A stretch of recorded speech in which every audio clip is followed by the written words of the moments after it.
tahun 1945 dalam pasal 28D ayat 3 yang berbunyi, secara normatif, tidak ada hambatan bagi perempuan untuk berpartisipasi dalam pemerintahan. Sejak era reformasi, Indonesia telah mengupayakan dengan menerapkan kuota 30% untuk perwakilan perempuan dalam ranah legislatif, yakni dengan melalui dorongan kebijakan tindakan afirmatif. Halo semuanya, di video sebelumnya saya sudah membahas tentang hambatan yang dihadapi perempuan dan upaya untuk meningkatkan perempuan dalam dunia politik.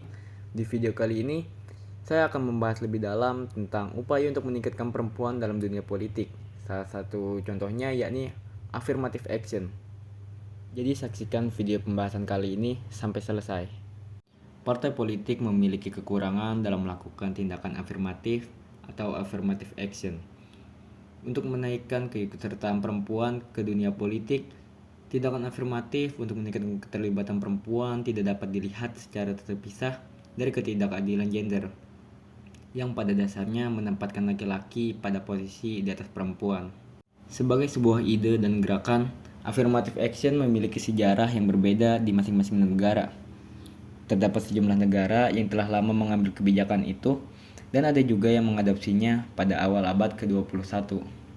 Seiring dengan perkembangan kondisi sosial politik yang terjadi, bahkan ada pula sejumlah negara yang belum menerapkan prinsip dan kebijakan tindakan afirmatif. Di negara yang memiliki hukum berbasis racial equality, memandang affirmative action sebagai hal yang ilegal mengingat kebijakannya tidak berdasarkan persamaan untuk semua orang atau treat all race equally. Indonesia termasuk salah satu negara yang sudah memiliki kesadaran terhadap affirmative action. Salah satu sarana terpenting untuk menerapkan affirmative action ini adalah adanya hukum dan jaminan pelaksanaannya dalam konstitusi dan undang-undang. Artinya, diperlukan pengaturannya melalui hukum yang berlaku dalam suatu negara. Dalam perspektif hukum, negara memiliki kewajiban untuk menghargai dan kewajiban afirmatif dalam rangka mengambil semua tindakan yang diperlukan untuk menjamin pemenuhan hak-hak yang relevan dan kompetensi tertentu. Negara perlu menetapkan pendekatan khusus agar kelompok masyarakat yang selama ini terdiskriminasi dapat menikmati sebesar mungkin hak asasi mereka. Karena itu, tindakan afirmatif menjadi signifikan dilakukan oleh negara.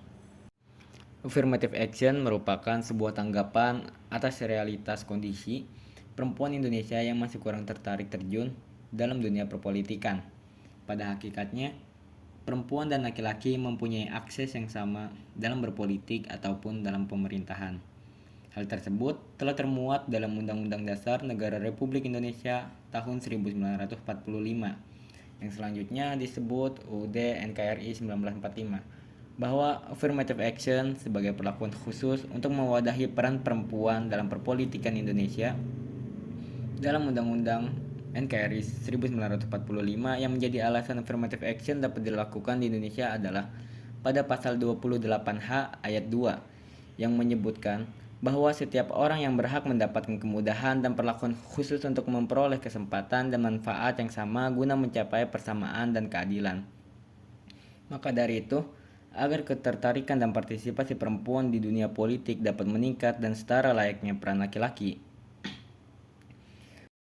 salah satu pasal dalam UUD NKRI 1945 juga mencerminkan bahwa setiap orang berhak untuk mendapatkan kesempatan yang sama dalam pemerintahan. Hal tersebut tercantum dalam pasal 27 ayat 1 UUD NKRI 1945 yang menyatakan bahwa setiap orang memiliki kesetaraan di mata hukum dan pemerintahan. Artinya, baik laki-laki maupun perempuan tidak ada pembatasan akses di sana. Maka dari itu, segala hal yang membatasinya harus diatasi oleh pemerintah, salah satunya dengan affirmative action. Pasal 28D ayat 3 UUD NKRI 1945 juga menerangkan hal yang sama tentang persamaan kedudukan dalam akses ke pemerintahan.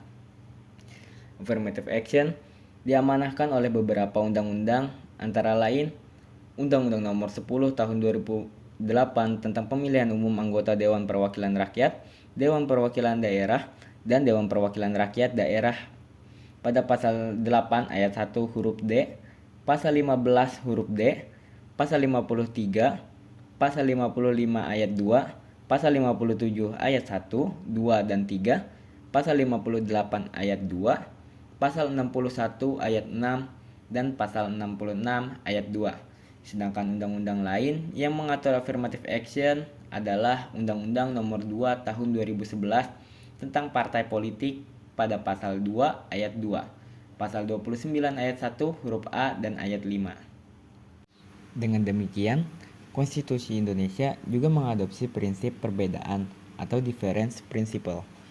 Hal ini tentunya dapat menjadi dasar penerapan affirmative action atau positif diskriminasi itu secara konstitusional, sesuai dengan prinsipnya yang memberikan hak istimewa kepada kelompok minoritas dan terdiskriminasi.